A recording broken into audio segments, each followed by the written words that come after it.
Bonsoir. Boma, comme vous le savez, c'est la deuxième ville de la province du Congo central. Eh bien, cette ville a connu 2 journées perturbées au début de la semaine suite aux revendications et entrées à la relance effective des activités portuaires, mais aussi de l'application sans condition de l'arrêté du gouverneur de province et du Congo central signé le 23 janvier 2023. Sur ce plateau, nous avons la présence du ministre provincial ayant dans ses attributions les transports de voies des communications.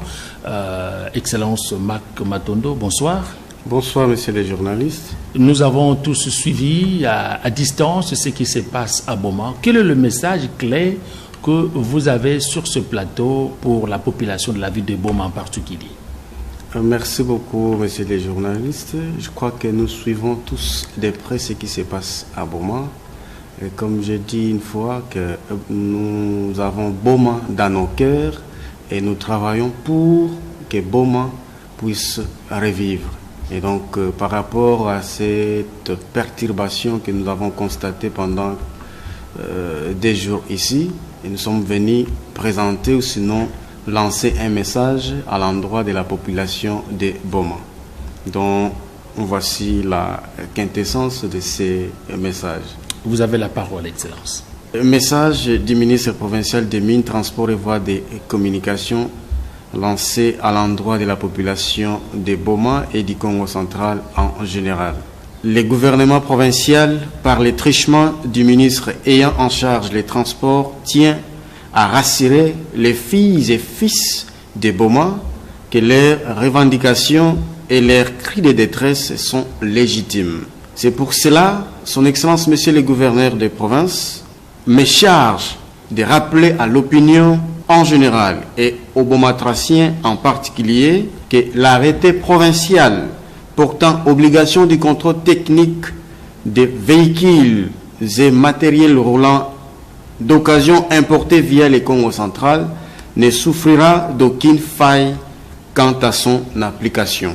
C'est ainsi que par l'arrêté ministériel provincial numéro cab-mine.prov /mine-tvc/mac/019/2023 du 17 mars 2023, j'ai mis en place une commission ad hoc chargée de l'évaluation et du suivi des mesures d'encadrement de l'arrêté provincial numéro 090-bis-cab.gouv/KC/005/2023 qui est entré en vigueur depuis le 23 janvier 2023 et dont les premiers effets ont été observés depuis le 9 avril 2023 par le déchargement au port de Boma d'une cargaison d'une centaine de véhicules et quelques conteneurs.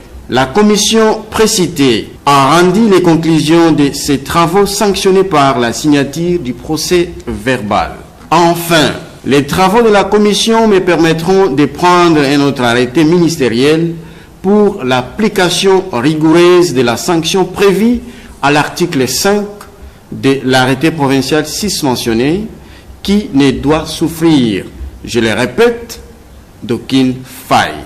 Son Excellence, Monsieur le gouverneur, par ma voix, appelle la population de Boma au calme, car le gouvernement provincial travaille d'arrache-pied pour parvenir aux résultats attendus par tous. Sur ce, nous invitons la population à vaquer librement à ses occupations et laisser la vie suivre son cours normal, tout en appelant chacun en ce qui les concerne à la responsabilité et à l'apaisement en consolidant la paix et la cohésion provinciale, cheval de bataille de l'exécutif provincial du Congo central, et aussi de s'abstenir de toute initiative de nature à perturber l'ordre public.